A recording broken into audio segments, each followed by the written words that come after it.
ശരിയായിരിക്കില്ല, ചിലപ്പോൾ ശരിയായിരിക്കുകയും ചെയ്യാം. എങ്കിലും നമ്മൾ ബാഹ്യമായ സൗന്ദര്യത്തിനും പണം മുടക്കുന്നതിൽ മലയാളിക്ക് ഒരു ബുദ്ധിമുട്ടും ഇല്ല.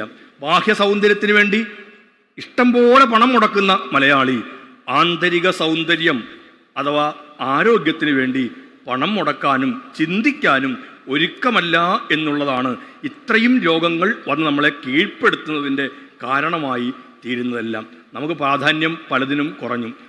ഇന്ന് ഇപ്പോൾ തക്കാളിക്ക് വലിയ വില കൂടുതൽ, വാർത്തയെല്ലാം വേണം. ഇനി ഉരുളക്കിഴങ്ങ് കിട്ടുന്നില്ല, ഉടനെ നമുക്ക് പ്രശ്നമാണ്. ഉരുളക്കിഴങ്ങ് കിട്ടുന്നില്ല, എവിടെ ഉരുളക്കിഴങ്ങും? 25-30 കൊല്ലം മുമ്പ് എത്ര വീട്ടിൽ എല്ലാ ദിവസവും പച്ചക്കറി വാങ്ങിക്കുമായിരുന്നു? എല്ലാ ആഴ്ചയും പച്ചക്കറി വാങ്ങിക്കുന്ന എത്ര വീടുണ്ടായിരുന്നു? എൻ്റെ വീട്ടിൽ വാങ്ങിക്കില്ല, ഒരു ഓണാട്ടുകരക്കാരൻ നടത്തി ഞാൻ നിന്ന് പറയാമല്ലോ. വാങ്ങിക്കുന്നത് അവിടെ അമ്പലത്തിലെ ഉത്സവത്തിന്, പിന്നെ ഓണത്തിന്, തീർന്നു. അന്ന് മാത്രമാണ് പച്ചക്കറി വാങ്ങിക്കുന്നത്. അന്നും എൻ്റെ അമ്മ ഉണ്ടാക്കിയത് അവിയലും സാമ്പാറും തോരനും മെഴുക്കുവരട്ടിയും. ഇന്ന് എൻ്റെ ഭാര്യ ഉണ്ടാക്കുന്നതും അവിയലും സാമ്പാറും തോരനും മെഴുക്കുവരട്ടി, പിന്നെ ചിക്കൻ എന്നൊക്കെ ഐറ്റം വന്ന് കയറി എന്നുള്ളതേ ഉള്ളൂ. അന്ന് പിന്നെ എങ്ങനെയാണ് ഈ അമ്മ ഇതെല്ലാം ചെയ്തത്? അമ്മ മാന്ത്രിക വടി എടുത്ത് കറക്കിയിട്ട് ഉരുളക്കിഴങ്ങ് ഉണ്ടാക്കിയൊന്നും അല്ല. അമ്മ ആ പറമ്പിൽ നിന്ന് ചേമ്പും ചേനയും യഥേഷ്ടം ഇതിനകത്തേക്ക് ഉപയോഗിച്ചു.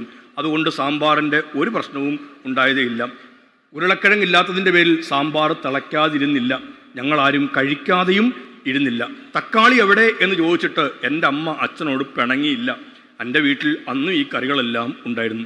ഇന്ന് എല്ലാം വാങ്ങിച്ചാൽ മതി എന്ന് പറഞ്ഞ് മണ്ണ് വെറുതെ ഇട്ടിട്ട് നമ്മൾ നീങ്ങി. അപ്പോൾ നമ്മുടെ അടുക്കളകൾക്കും വലിയ പ്രാധാന്യമില്ല.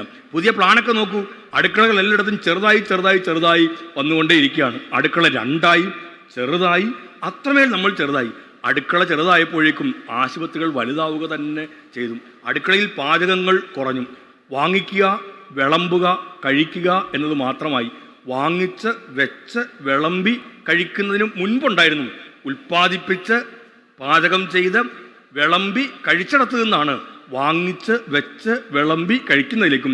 ഇപ്പോൾ അതൊന്നുമില്ല, വാങ്ങിക്കുന്നു, വിളമ്പുന്നു, കഴിക്കുന്നു എന്നതിലേക്കും എത്തിയപ്പോൾ നാട്ടിൻപുറങ്ങളിലേക്ക് പോലും സ്വിഗ്ഗിയും പിന്നെന്താന്ന് ഇങ്ങനെ ഒരുപാട്